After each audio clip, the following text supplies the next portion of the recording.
اللہ کے محبوب علیہ السلام نے ایک بڑی خوبصورت بات ارشاد فرمائی، ذرا سنیے اور اس کا لطف لیجئے اور حضور کے دیے گئے اس وعدے پہ دل کے قرار کا سامان کیجئے۔ اللہ کے محبوب علیہ السلام نے ارشاد فرمایا کہ من یکفل لی اللہ یسأل الناس شیئا، جو شخص مجھے اس بات کی ضمانت دے کہ وہ اللہ کے علاوہ کبھی بھی کسی سے کوئی سوال نہیں کرے گا، جب بھی کوئی مشکل ہوئی، جب بھی تکلیف ہوئی تو وہ سوال مالک کی دہلیز پہ کرے گا، وہ مصلی بچھائے گا اور رب سے کہے گا میرا مسئلہ یہ ہے۔ جو شخص مجھے یہ ضمانت دے کہ وہ اللہ کی دہلیز پہ اپنے سوال رکھے گا، اللہ کے علاوہ کسی سے نہیں کہے گا، اللہ کے محبوب فرماتے ہیں اتکفل لہ بالجنہ، میں اس کو جنت کی ضمانت دیتا ہوں۔ اور یہ روایت حضرت ثوبان رضی اللہ تعالی عنہ سے مروی ہے۔ حضرت ثوبان نے جب حضور سے یہ فرمان سنا تو انہوں نے کہا حضور میں ضمانت دیتا ہوں، میں زندگی بھر اللہ کے علاوہ کسی سے سوال نہیں کروں گا۔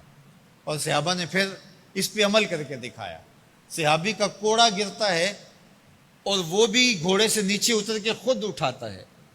کہا جاتا ہے جناب آپ نے کہہ دیا ہوتا ہم اٹھا کے دے دیتے، کہا ہاں نہیں، ہم نے حضور سے عہد کیا تھا کہ اللہ کے علاوہ کسی سے سوال نہیں کریں گے۔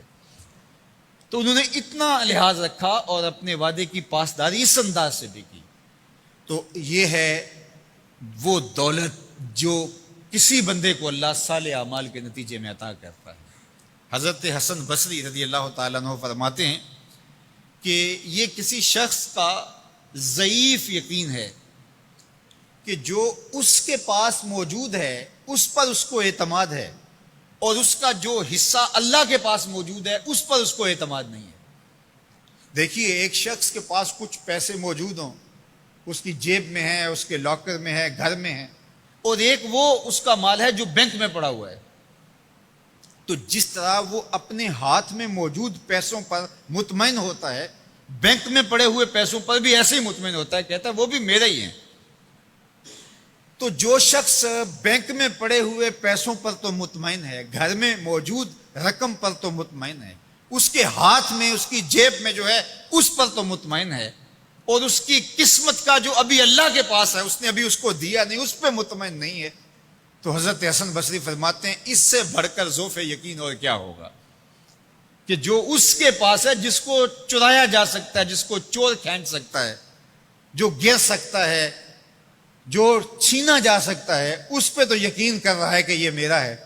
اور جو اس کا حصہ اللہ کے ہاں ہے اس پہ یقین نہیں کر رہا، تو کہا کہ اس سے بڑھ کر پھر اور ذوف کیا ہو سکتا ہے۔ اس لیے اپنی زندگی میں قناعت کا نور رکھنے والے ہی مطمئن زندگی گزارتے ہیں۔ ابن جوزی نے کہا تھا کہ جس شخص کی زندگی میں قناعت آ گئی اس کی زندگی مطمئن ہو گئی، اور جس شخص کی زندگی میں طمع آ گیا اس کی زندگی گھٹن کا شکار ہوگی، اذیت کا شکار ہوگی۔ حضرت سہل بن سعد الساعدی رضی اللہ تعالی عنہ سے یہ روایت مروی ہے کہ ایک شخص حضور کی خدمت میں آیا اور اس نے حضور سے ایک عجیب سوال کیا۔ اس نے کہا حضور مجھے کوئی ایسا عمل ارشاد فرما دیجئے کہ اگر میں وہ کروں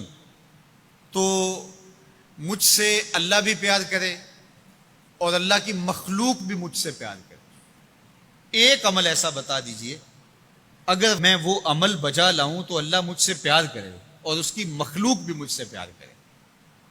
اللہ کے محبوب نے اس کو جو جواب دیا اس کا مفہوم سن لیجئے۔ آقا کریم نے فرمایا جو دنیا میں موجود ہے، میسر ہے، اس سے بے رغبت ہو جا، تیری ضرورتیں تو پوری ہوں گی، اس میں تو کوئی شک نہیں، لیکن تیری رغبت ادھر نہ رہے، زہد فی الدنیا اختیار کر لے، تو تجھ سے اللہ پیار کرے گا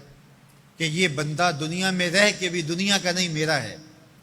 اور جو لوگوں کے پاس ہے ان سے بے نیاز ہو جا تو لوگ تجھ سے پیار کریں گے، اور اگر تو لوگوں کی جیبوں پہ نظر رکھے گا اور لوگوں کی دولت میں، ان کے مال میں تجھے رغبت ہوگی تو فرمایا کہ پھر لوگ تجھ سے دور ہٹ جائیں گے۔